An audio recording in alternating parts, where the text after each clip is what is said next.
HIV is not a joke. Educational information on HIV and AIDS.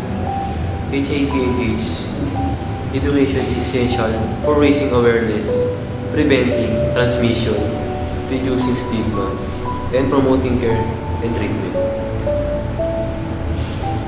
HIV or human immune deficiency virus, a virus that attacks the immune system, especially CD4 all T helper cells, weakens the body ability to fight infection and disease. AIDS or acquired immunodeficiency syndrome, the most severe stage of HIV infection, defined by a very low CD4 cells count or presence of opportunistic infection. Key of facts: the HIV is a curable but manageable with antiretroviral therapy or ART. Early detecting and treatment help people with HIV live long and healthy lives. How is HIV transmitted?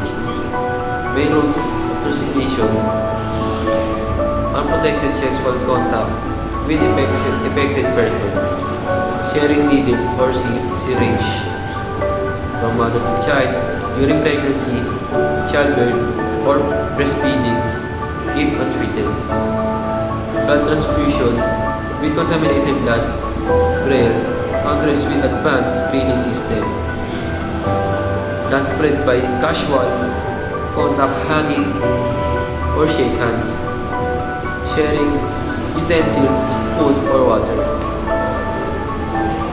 The last, or a mosquito bites.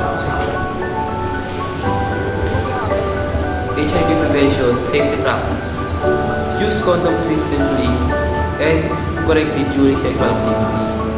Avoid sharing needles or syringe.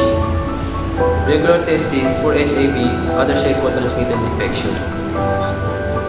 Preventive treatment: PrEP or pre-exposure prophylaxis medication for people at high risk of HIV prevention infection